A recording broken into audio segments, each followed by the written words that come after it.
Well, tēnā koutou katoa, and let me begin just by thanking NZIIA's Wellington branch for this opportunity.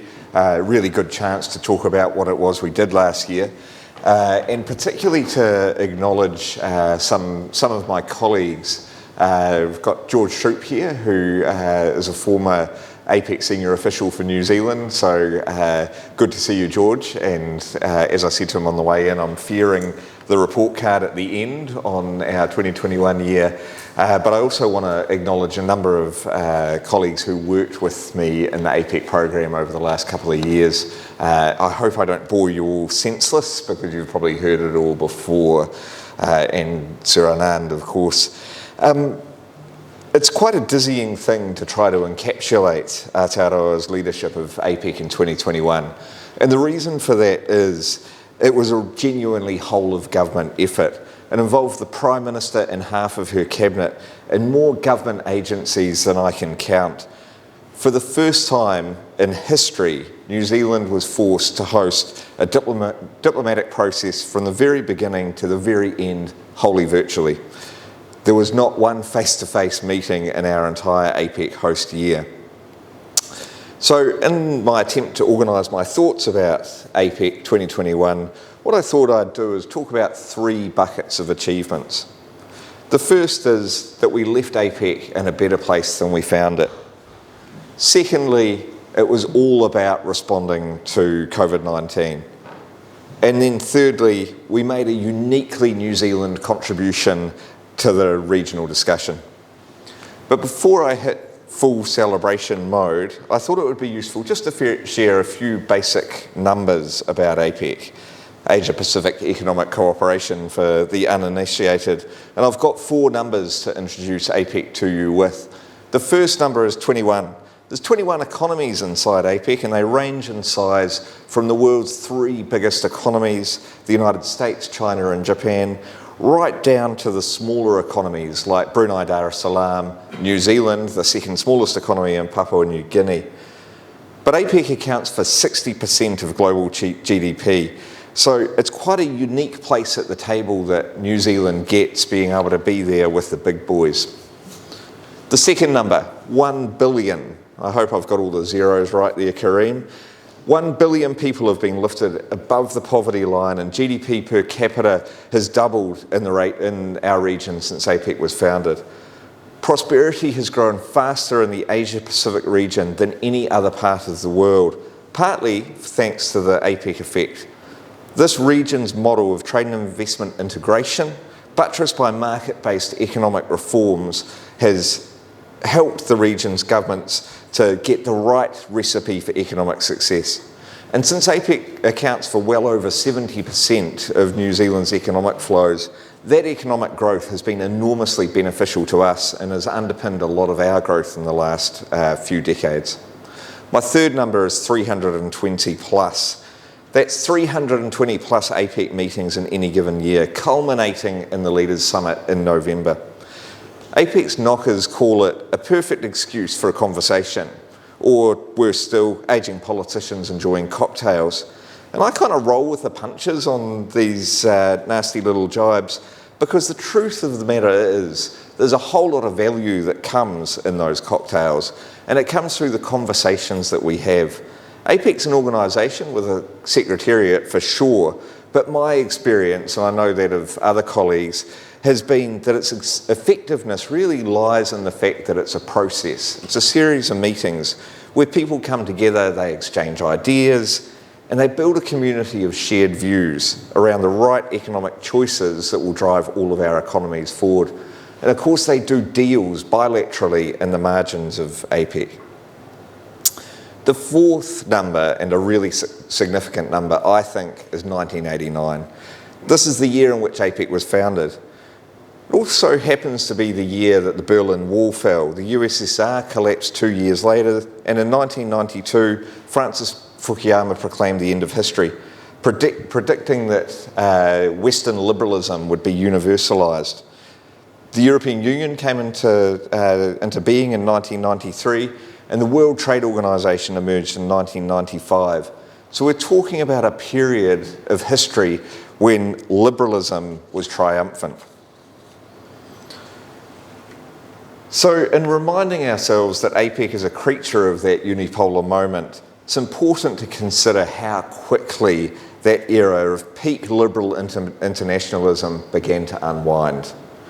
The 2000s were a decade bookended at one end by 9/11 and wars in Afghanistan and Iraq, and at the other end by the global financial crisis and the beginning of what became the Great Recession, a period when the precepts of market liberalism were found wanting, and with schisms emerging throughout unequal societies in the developed world in particular, the base was laid for a retreat from openness. Then in the 2010s, we saw the emergence of nationalist populisms in places like the United States and the United Kingdom, whilst leaders in Beijing and in Moscow consolidated power around themselves. So if we were talking about the triumph of liberal democracy in 1989, we're certainly not talking about that now. Rather than unleashing economic dynamism through market-based reforms, these leaders have been more concerned with sources of national economic wealth and power. We've also seen through the 2010s an acceleration of the economic transformation away from prosperity built on the production and trade in goods and towards a world in which society's winners are engaged in the services and the digital sectors.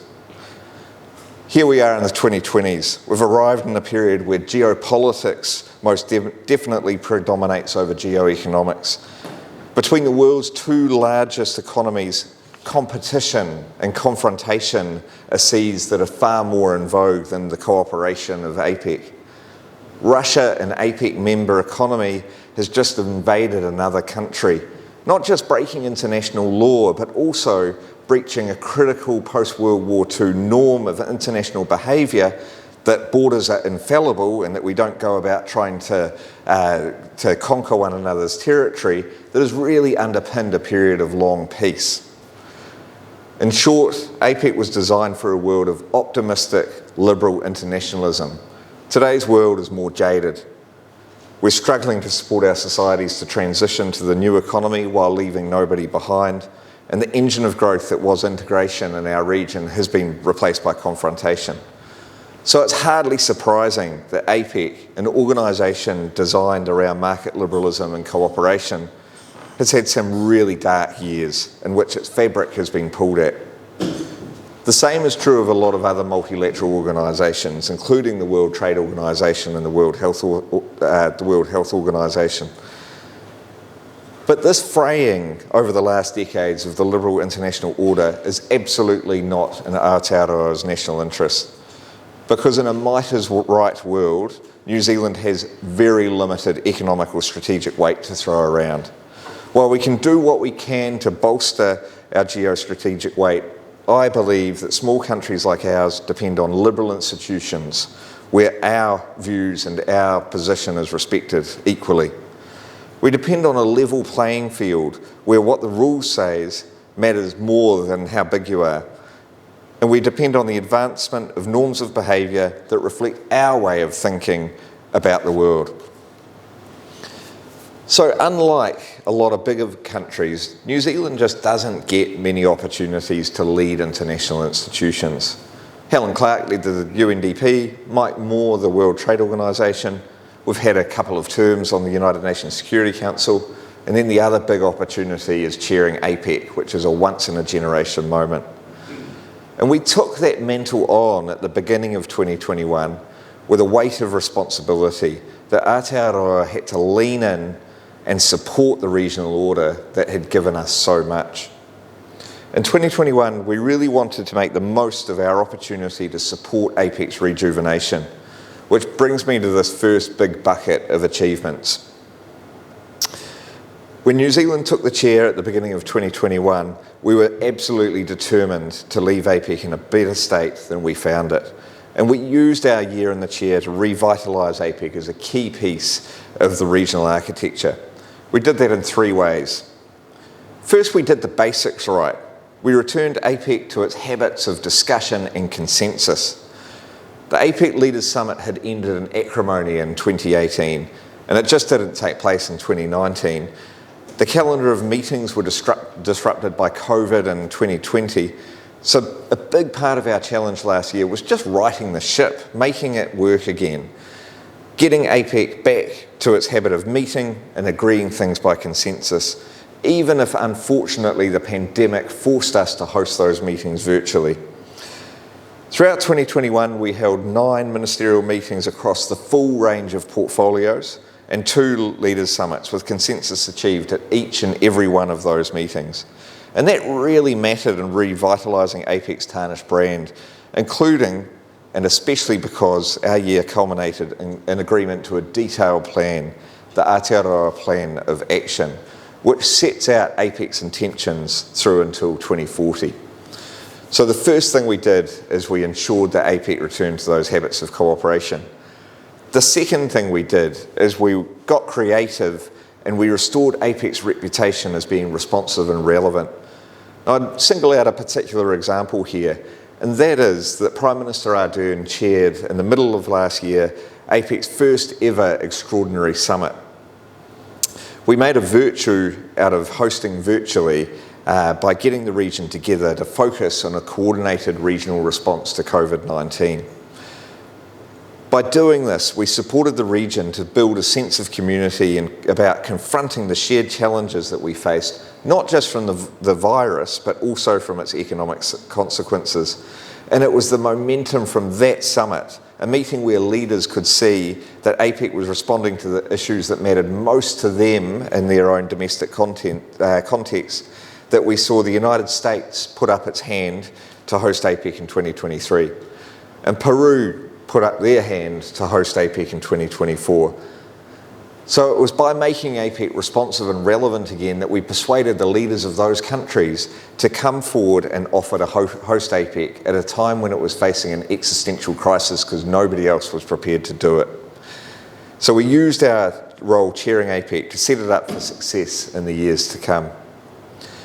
Thirdly, we drew linkages. We really used APEC to support other parts of the international system. Of course, APEC's not the only part of the international system that's been under strain in recent years, and I mentioned a couple of the other organisations. So we thought creatively about how we could use APEC to buttress that system. In June, we used the APEC Trade Ministers meeting to build a regional consensus on the priorities for the World Trade Organisation. And in so doing, we went much further than other organisations had been able to do. We linked in with the G20 and used our agenda-setting role as APEC chair to buttress institutions by making sure that leaders and ministers were exposed to an all-star cast from places like the International Monetary Fund, the World Health Organisation, the WTO, the OECD, and critically from New Zealand's point of view, the Climate Change Conference and the Pacific Island Forum chair, one Prime Minister Frank Bainimarama. And this really brings me to our second big bucket of achievement, and that was a clear-eyed focus on COVID-19. Our plans for hosting APEC had to change radically through 2020. Most obviously was the wrench of having COVID-19 upturn all our plans and forcing us to host APEC virtually and online rather than in person. And when the virus forced APEC online, sadly Aotearoa lost a major opportunity to welcome the leaders of some of the world's biggest economies to our shores. We lost an opportunity to showcase our businesses, and those were 2 huge blows. But we were absolutely determined that our agenda was going to respond directly and powerfully to the virus that was sweeping the world and upturning our region. As we prepared to chair APEC, there was no doubt that COVID-19 was the biggest preoccupation for governments across the Asia-Pacific. The statistics speak for themselves. There are 100,000 new COVID-19 cases in the APEC region and 1,000 deaths every single day, for a period of about 18 months through 2020 into 2021. And the Asia-Pacific region and the world at large was facing the largest economic contraction that it had experienced since World War II, with economies shrinking by close to 2% And interestingly, given the economic problems of inflation that we face now, a deeply uncertain economic trajectory out of the pandemic. So as New Zealand came to assume the chair of APEC, we thought hard about what we could actually do to make a meaningful difference as the Asia Pacific battled COVID. And we came up with several opportunities. First of all, APEC's niche is economic policy. So we corralled APEC to play a role in laying the platform for economic recovery from the pandemic. We wanted APEC leaders and ministers to provide the political leadership that the region needed to the economic crisis. That's why we got the Prime Minister to bring leaders together for an extraordinary meeting. It was to drive coordination into, first of all, the macroeconomic response, where we got finance ministers after the leaders had met to come together and work on coordinated approaches to fiscal stimuli, and they also agreed not to resort to competitive devaluation and so undermine one another's recoveries. We got APEC structural reform ministers to come together and agree the types of microeconomic reforms that would lift productivity and reignite growth once the pandemic began to abate. And trade ministers focused on supporting the two big future growth areas of our economies, services and digital. Then the other area, and an area I'm particularly personally proud about, was that we felt APEC could make an actual real difference by getting vaccines into people's arms as quickly as possible. So we worked really hard to build political support for moving vaccines across borders as quickly as possible. APEC trade ministers agreed a number of things. They agreed to lower tariffs on vaccines and products that supported vaccination programs. They rejected export restrictions, which, if you remember at the beginning of last year, were emerging as a real impediment to countries like ours getting our hands on the vaccine.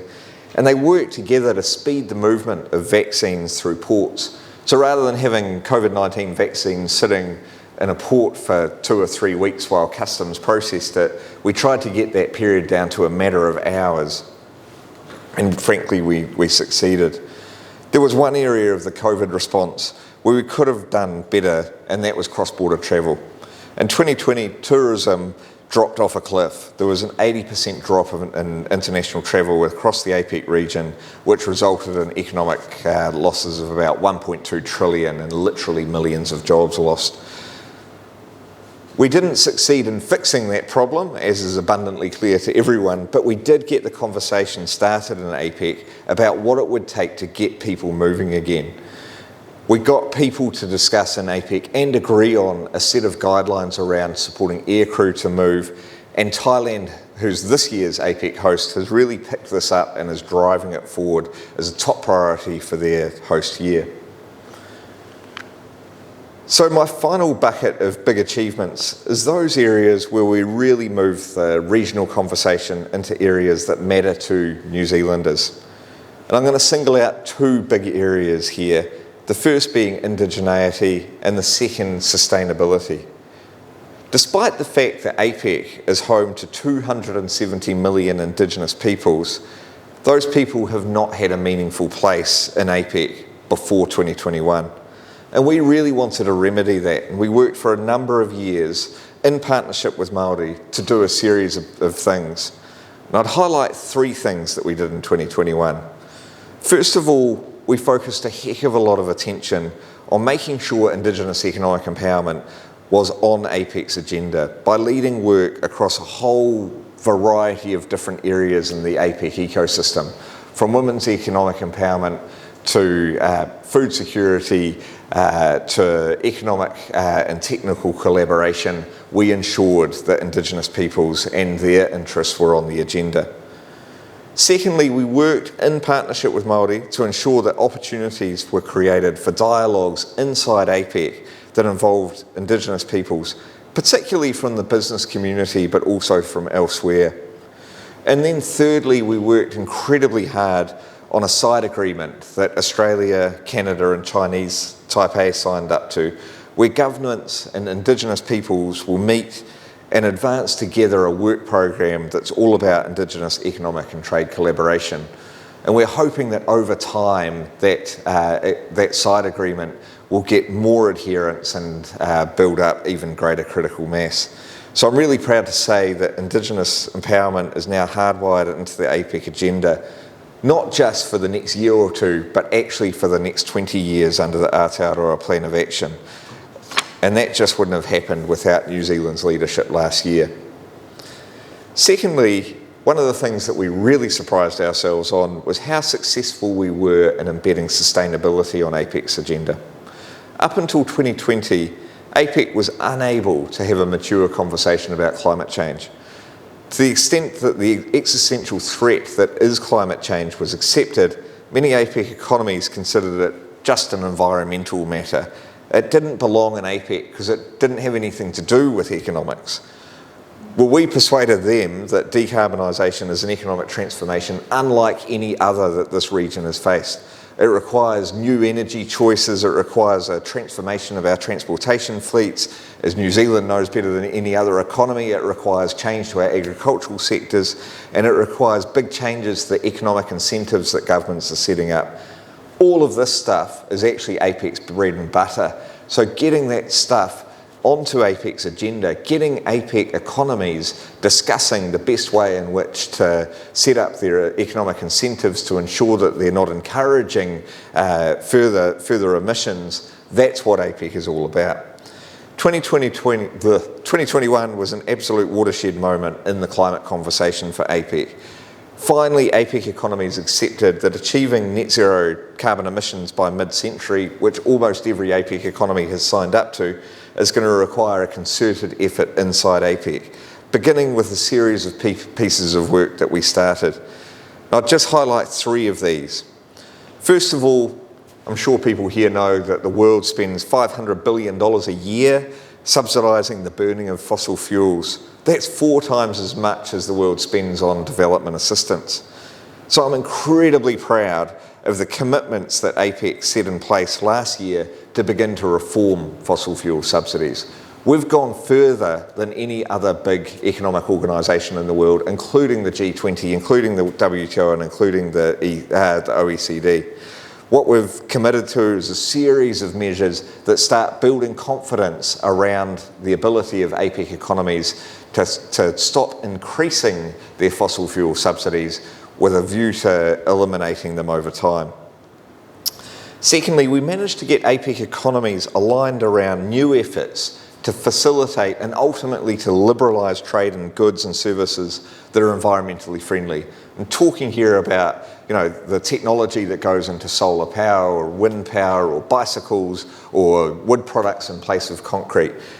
We're working really hard in APEC to advance efforts to ensure that those products trade at a much cheaper rate than less climate-friendly goods. And then finally, and this is the bit that I personally really care about, we've got this program of work on climate change built into APEC's 20-year work program through the Aotearoa Plan of Action. And it focuses the attention of finance ministers, it focuses the attention of business ministers, of trade ministers, agriculture ministers, and critically leaders on the climate challenge, which they just had ignored up until the end of 2020. So I watched my team pour their hearts and souls into APEC 2021 last year, and I'm absolutely convinced that it was all worth it. Question is, have I managed to convince all of you?